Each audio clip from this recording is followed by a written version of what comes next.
All right, guys, and we're back. Show number two, actually, of our new series. 30-minute show today, guys. We got real MLG The Voice here. We're going to be kicking off with our main subject today, which is about TLN. We got my main man underneath me. We got Buckness. We got Small. We got, you know the name, Flame Sword. And we got Awkward. We're going to be talking TLN. We're going to get a big scoop from Small about it, and we're going to get a little inside scoop about it from Mike. So here we go. We're going to kick it off with a little inside information. First of all, about our special guest, Flamesword. So you want to throw us away with that one? Hey, what's up, guys? My name's Mike Chavez. I go by Flamesword in the gaming world, as many of you know. I've been gaming since early Halo 2 days. Finally went pro 2-3 years ago. Won my first tournament this past year, and I've just been having a great gaming career.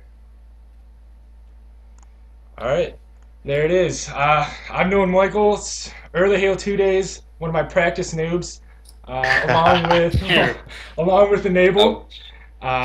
So we've known each other for a while, and it's good to see him doing well now. But we got some information that Small's got on TLN and what he knows from the new owner. All right, take it away, Small. Yeah, so my name is Everett Coleman. I go by the alias Small. I'm the coach of Straight Rippin', started competitive gaming in early Halo 3, local gaming, and late Halo 2, that kind of deal. Started competing on the MLG Pro Circuit in '09, and yeah, a couple tournaments later, found myself coaching different pro teams, and finally secured a spot on Straight, and went to the LAN network before the new ownership, and now I'm just actively involved. Now that I got bought out by a man named Rick Barreto, I'm really involved with a lot of behind-the-scenes stuff and things like that. So, yeah, I mean, hopefully this will answer a couple questions that you guys may have, and we'll see where it goes. Yeah. So getting into Rick Barreto and everything, I know you recently did an interview with him. What kind of guy is he like? What is he? What is he really into? And what does he hope to bring to this new TLN? Yeah, so Rick is, in my opinion, he's kind of an entrepreneurial firecracker. He's really, really ambitious, really motivated. He's he's super excited about the LAN network. It's really cool to see. He'll call me up throughout the day and just tell me about some crazy idea he has, and he's really excited and really pumped up to just explore all the millions of different possibilities that this thing could lead into. And yes, I mean, he's got a pretty in-depth background with gaming. I think he pretty much has this all beat when he says, he started way back in the day. He got his start in gaming with the original Atari system, and later went on throughout his success. He actually met the owner and creator of Atari, and he's done a lot of different speaking at gaming conventions, and he's been around the scene for quite a while. And combine that with some of his other businesses. He's involved in a live streaming business, and it just seems like his background is really kind of interesting, and how that all ties together to fit the LAN network cause is in my opinion going to be really unique and really powerful. I think it's ultimately going to drive the LAN network. So he's definitely excited. He's ready to explore a whole bunch of different options. And what I thought was really cool is that he wants to take the time to sit here and listen to what everybody has to say. He cares about every single individual in the community, and one way or another, he wants to incorporate everybody's ideas and make this collectively, the community's TLN, and not just his TLN. And I thought that was really interesting. Yeah, I think it couldn't have come at a better time too. Right when the community's starting to really show signs of weakness, now we're starting to come together. And with this, it's really going to help us out, help everybody out, amateurs and pros alike. Yeah, definitely. Yeah, the whole thing, it seems like it's really going to rejuvenate a whole other aspect of the, community with bringing amateur players in with pro players and stuff like that. You really want to get that, kind of integration to really, bring other players out, make it easily accessible for them to play with players like Flamesword and, others like that. Which kind of brings You don't want us... to play with them. No, yeah. I mean, he might carry you, he might not. You never know. Never know. But which I guess, Mike, give us a rundown on prior to the prior TLN, since you've been there from the start, we all know you were, started there with Tots, and bring us into what you think this TLN would be like compared to the old one. All right, so just from hearing Small right now talking about Rick, I'm pretty excited. He seems like a very energetic guy, and I have seen a couple of his videos on YouTube about his gaming company with the arcade systems and all that, and I'm excited about that because Mr. P was a very energetic guy into gaming. I mean, he did it because it was a passion of his. He loved the game. He loved to see his son play. He loved to see everyone play as he became friends with them over time. So he was really into it, and obviously it kind of fell apart towards the last days as it slowed down with LANs, and there weren't as many this year with Reach. But I mean, the past year in Halo 3, or for the 2 years that in Halo 3 he was doing it, it was awesome. Everyone went there to watch. It was the best gameplay besides an event to watch, and everyone enjoyed it. Everyone loved going to the houses, and it was awesome. The cool thing about Reach was we finally integrated pros versus Joes and allowed amateur players and you up-and-comer kids who just want to learn to get better to finally come over to the house and participate and see what they can learn instead of playing on Xbox Live, trying to get a hold of a pro and be like, hey, what can I do to do this better? They could have finally came to the house, hang out with 6 pros, get 1 pro on their team, and then play for 3 days and just honestly see what they have to improve on and what they are looking forward to do in Reach as they get all this advice from us. Looking into this new one, I don't know too much about it as Small, but just like I said before, just hearing about how excited this guy is about everything, I'm pretty pumped for him and to see what plans he has for us.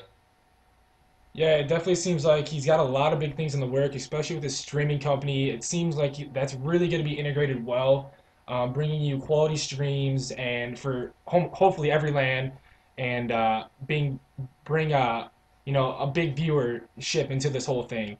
I know Buckness is down here just completely quiet. I don't. He looks like he's Looks like he's playing StarCraft yeah, too. he's grinning. No, He's- I'm not. I'm listening to what everybody's saying, and I've always been a fan of TLN, and it's always been cool to see what like Mr. P did for the community and Mrs. P just by having that house and doing the whole pros versus Joes thing. So I'm actually really excited to see the next level of what TLN is going to be. I really do hope that Mr. and Mrs. P stay a part of it, though, and not just completely leave. Like, I hope that they still stay extremely involved in it because, that was a really, really big stepping stone for the community is being able to not just play with pros, but, interact with them for a weekend. That was actually pretty awesome. So I hope with TLN being under new management that, it still kind of stays true to its core, like the way it was, back in the day before it moved, Yeah, yeah. I think that's the biggest thing is I think it might have said in Small's interview that he was really hoping not to change the culture of TLN, which was the biggest thing. He thought that there was a good thing there, and he just wanted to, push it along and, throw a little bit more time and effort into it and hopefully create something bigger. I think that's pretty much what I got out of it, Small. I'm hoping that, that's what he was, intending to do. Yeah. So I talked to Rick a little bit about it. One of our initial conversations was, where do we go from here? We've got this whole thing called the LAN network. What do we do with it? And one of the very first things I brought up is, I think a big question in everyone's head is, under new leadership, is the direction of the website ultimately going to change? And, is this new guy going to come in and sort of scrap everything and put into place, the projects and the programs that he wants to do rather than what has already been created?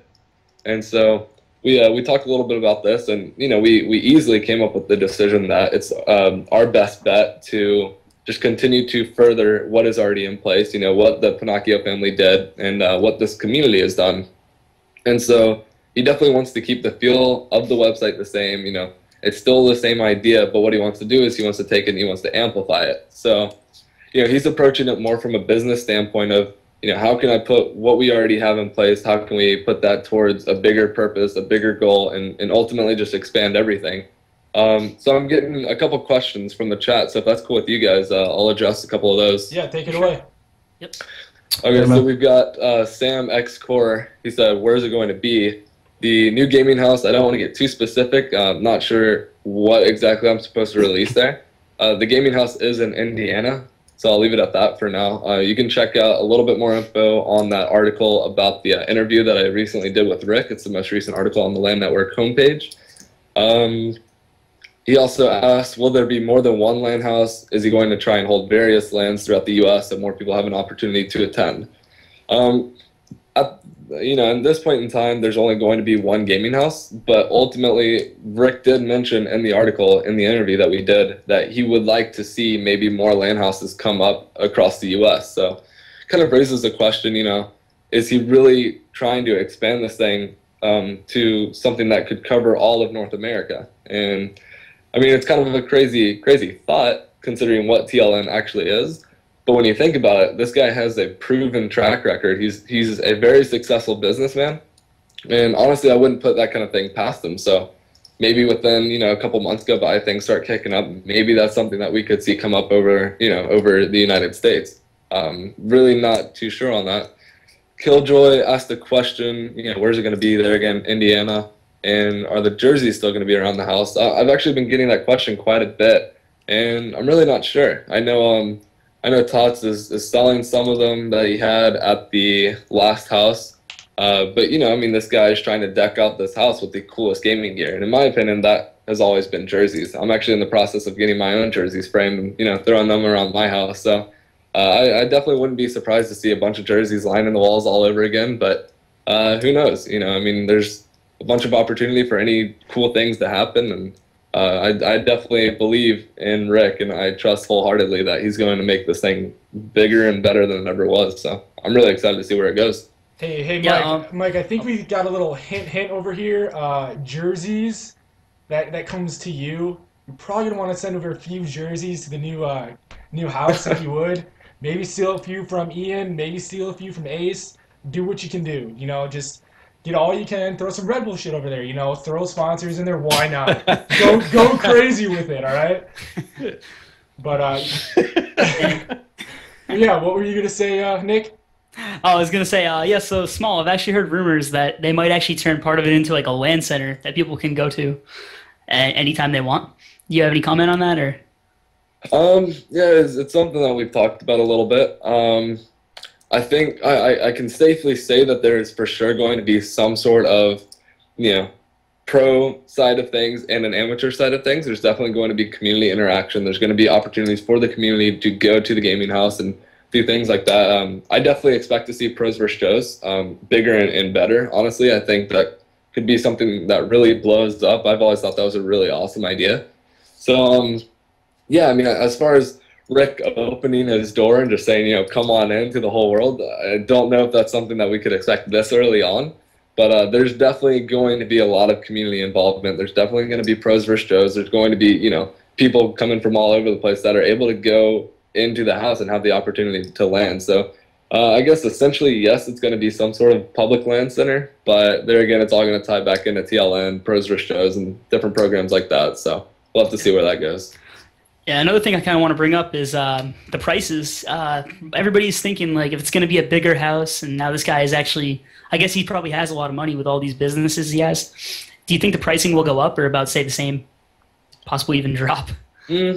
It's tough to say. I think that Rick ultimately can do things on a little bit more of a cost-efficient level because he has the resources that he has. He's got the streaming equipment. He's got all these different resources that tie into ultimately what is going to drive TLN. So I think he's able to do everything a lot more cost efficiently. So, there's going to be free aspects of the site. There's going to be premium aspects of the site. But I definitely wouldn't think that the pros versus shows cost is just going to shoot up because it's a new house.